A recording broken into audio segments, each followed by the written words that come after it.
Everyone, start करते हैं आज का वीडियो क्लास 8 के चैप्टर नंबर 12 फैक्टराइजेशन एक्सरसाइज 12.3 के क्वेश्चन नंबर 1 से। जैसे कि इस चैप्टर की बाकी एक्सरसाइज हम पिछली वीडियोस में डिस्कस कर चुके हैं, जिसके लिए आप चैनल पे विजिट कर सकते हैं।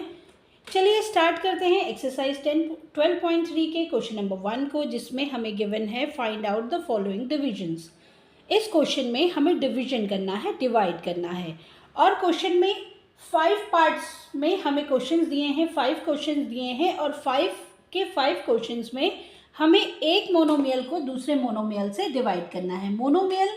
मोनोमियल जो टर्म है उसका मतलब है मोनो मीन्स 1, जिसमें कि एक टर्म है। एक टर्म हमें ये दिख रही है, ये एक टर्म है, एक टर्म। दूसरी टर्म हमें दिख रही है ये 56x। एक टर्म हमने देखा 28x की पावर 4, ये एक टर्म है। दूसरी टर्म हमारे पास है 56x। दो टर्म्स हैं हमारे पास। पहली टर्म को डिवाइड करना है दूसरी टर्म से, यानी कि दोनों ही मोनोमियल हैं। मोनोमियल्स हैं, मोनोमियल्स को अब हम डिवाइड करेंगे, एक मोनोमियल को दूसरे मोनोमियल से डिवाइड करेंगे। तो चलिए देखते हैं कैसे करेंगे। सबसे पहले हमारे पास है 28x की पावर 4। अब हमें डिवाइड करना है 28x की पावर 4 को 56x से। तो डिवीजन करने के लिए हम क्या करेंगे, डिवीजन के साइन को पहले मल्टीप्लिकेशन में चेंज करेंगे। और जब हम डिवीजन के साइन को मल्टीप्लिकेशन में चेंज करते हैं तो डिवीजन के आगे, यानी कि डिवीजन के राइट में जो नंबर या जो टर्म हमें दिख रही है उसका हम रेसिप्रोकल कर लेंगे। तो ये हो जाएगा 1/56x।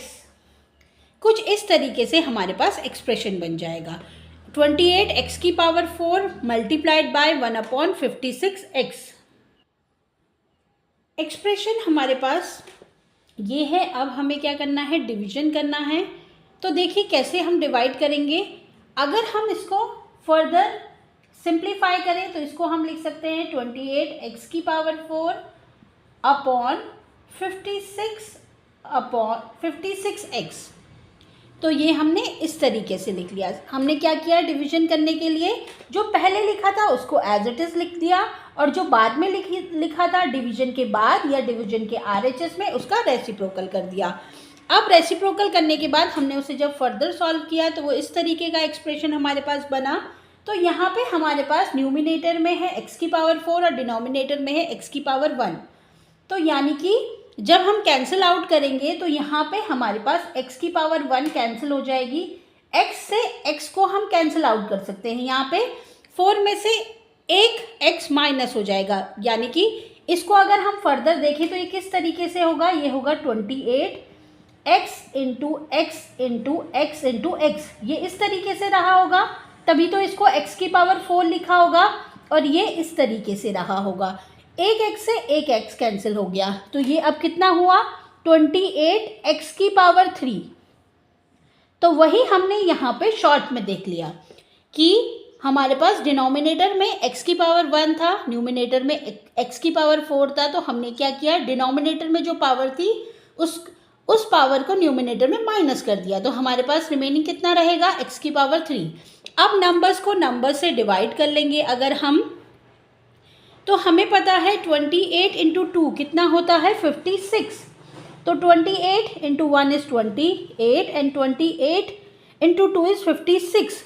तो ये हमारे पास कितना रिमेनिंग रहेगा, x की पावर 3 अपॉन 2। तो ये हो जाएगा हमारा आंसर। चलिए देखते हैं पार्ट 2 में जो क्वेश्चन हमारे पास है वो है -36y divided by 9y square. तो सबसे पहला वाला जो नंबर है, पहले जो लिखा है उसको हमने एज इट इज लिख लिया। अब डिवीजन के साइन को हम मल्टीप्लिकेशन में चेंज कर लेते हैं। तो मल्टीप्लिकेशन में चेंज करने के लिए हमारे पास क्या होता है, डिवाइड के बाद जो नंबर लिखा है, या हम बोले कि RHS में, डिवीजन के RHS में जो नंबर लिखा है राइट हैंड साइड में, उसका हमने रेसिप्रोकल कर लिया। तो ये हमारे पास हो गया -36y multiplied by 1/9y square. अब मल्टीप्लाई कर लेंगे तो ये हो जाएगा 36y minus 36y upon 9y square. अब हमें ये दिख रहा है कि अगर हम नंबर को कैंसिल आउट करते हैं तो 9 इंटू 4 इज 36। अब न्यूमिनेटर में y की पावर 1 है, डिनोमिनेटर में 2 है, तो यानी कि हमें क्या करना पड़ेगा, न्यूमिनेटर में y एक ही बार है और डिनोमिनेटर में y जो है 2 टाइम्स मल्टीप्लाई हुआ है, तो यहाँ पे -1 कर देंगे। तो ये कितना हो जाएगा, -4। ऊपर वाला जो y है वो तो कैंसिल हो गया है, वहाँ पे 1 ही था। ये हम इस तरीके से देख लें, अगर हमें नहीं समझ आ रहा है तो थोड़ा सिंप्लीफाई करके हम देखें तो ये हमारे पास कितना रहा, y इंटू वाई, तो एक y से एक y हमारा कैंसिल हो गया। अब ये हमारे पास आंसर कितना होगा, -4/y, ये हमारे पास हो जाएगा आंसर। चलिए देखते हैं पार्ट 3। पार्ट 3 में जो हमें क्वेश्चन गिवन है वो है 66p क्यू स्क्वायर आर की power 3 divided by 11q r की पावर 2। अब हम इसे कैसे लिखेंगे, 66 जो डिवीजन से पहले लिखा हुआ है उसको तो हमने एज इट इज लिख लिया। डिवीजन के आरएचएस में जो लिखा है उसके लिए हम क्या कर रहे हैं, सबसे पहले डिवीजन के साइन को मल्टीप्लिकेशन में चेंज कर रहे हैं और डिवीजन के राइट वाला जो है उसका रेसिप्रोकल कर ले रहे हैं। तो ये हो जाएगा 1/11q आर स्क्वायर। अब हम इसको फर्दर सॉल्व करते हैं तो ये हो जाएगा 66p क्यू स्क्वायर आर की power 3 upon 11q r square. अब पहले नंबर्स को कैंसिल आउट करते हैं, 11 इंटू 6 है 66, तो 66 6 टाइम्स जो है कैंसिल आउट हो जाएगा 11 से, 11 6 जा 66 होता है।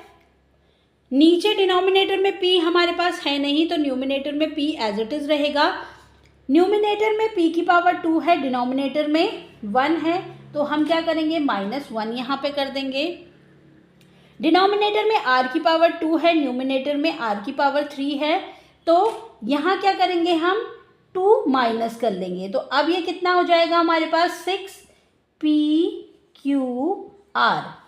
सबकी पावर p तो हमारे पास था नहीं डिनोमिनेटर में, q की पावर भी 1 रह जाएगी और r की पावर भी 1 रह जाएगी, तो हमारा जो आंसर होगा वो होगा 6pqr।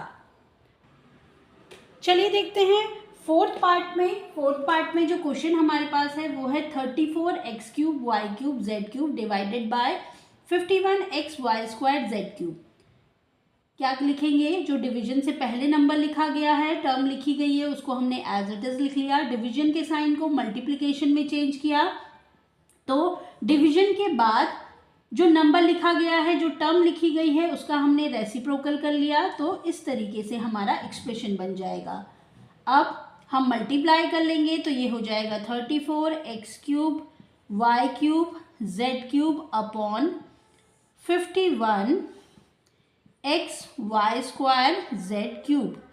अब हम देखते हैं यहाँ पे जो कैंसिल आउट हो रहा होगा, जो सेम होंगे, जो लाइक टर्म्स होंगे वो कैंसिल आउट हो जाएंगे। तो चलिए देखते हैं, जैसे कि z³ न्यूमिनेटर में भी है, डिनोमिनेटर में भी है, तो कैंसिल कर लिया। नंबर्स को अगर हम देखें तो ये 17 से कट होंगे, 17 2 जा हमारे पास होता है 32, 17 3 जा 51 होता है। अब z की पावर 3 ऊपर, सॉरी x की पावर 3 न्यूमिनेटर में है, डिनोमिनेटर में x की पावर 1 है, तो -1 कर लेंगे, ये कैंसिल हो जाएगा। डिनोमिनेटर में x की पावर 2 है, न्यूमिनेटर में y की पावर 3 है, सॉरी y की पावर 3 न्यूमिनेटर में, डिनोमिनेटर में y की पावर 2, तो कैंसिल 2 कर लेंगे, ये हमारे पास हो जाएगा 2/3 नंबर में x की पावर 2 और y, ये हमारे पास रिमेनिंग है, तो ये हो जाएगा हमारा आंसर। चलिए देखते हैं फिफ्थ पार्ट, जो कि हमारे पास है 12 की पावर 8 12 a की पावर 8 b की पावर 8 डिवाइडेड बाय -6 a की पावर 6 b की पावर 4। तो डिवीजन से पहले जो टर्म है उसको हमने एज इट इज लिख दिया। डिवीजन के बाद हमने क्या किया, बाद वाली टर्म को रेसिप्रोकल कर लिया, क्योंकि हम क्या कर रहे हैं, डिवीजन के साइन को मल्टीप्लिकेशन में चेंज कर रहे हैं। तो जब भी हम डिवीजन के साइन को मल्टीप्लिकेशन में चेंज करते हैं तो डिवीजन के राइट में जो टर्म होगी या जो भी नंबर होगा वहाँ पे जो वेरिएबल होता है उसका रेसिप्रोकल हो जाता है, तो वो हो जाता है 1/-6 a की पावर 6 b की पावर 4। तो इसको हम लिख सकते हैं 12 ए की पावर 8 बी की पावर 8 अपॉन -6 ए की पावर 6 बी की पावर 4। फर्दर सॉल्व कर लेंगे तो 6 से हम डिवाइड करेंगे 12 को 2 टाइम्स होगा। अब माइनस कर लेंगे, न्यूमिनेटर में जो है पावर ज़्यादा है ए की भी और बी की भी, तो हम माइनस कर लेंगे। ए की पावर 8 माइनस 6 बी की पावर 8 माइनस 4, तो ये हमारे पास हो जाएगा 2 माइनस 2, क्योंकि न्यूमिनेटर में डिनोमिनेटर में हमारे पास सिर्फ -1 रह रहा है, तो इसको हम -2 लिख सकते हैं। ये कुछ इस तरीके से रहेगा। ए की पावर 2 हमारे पास रिमेनिंग रहेगा और बी की पावर 4, तो इसको हम किस तरीके से लिख सकते हैं, -2 ए की पावर 2 एंड बी की पावर 4। ये हो जाएगा हमारा आंसर। आज की इस वीडियो में इतना ही। नेक्स्ट वीडियो में हम डिस्कस करेंगे क्वेश्चन नंबर 2 को। वीडियो अच्छी लगे तो please like share and subscribe करें। Thanks for watching.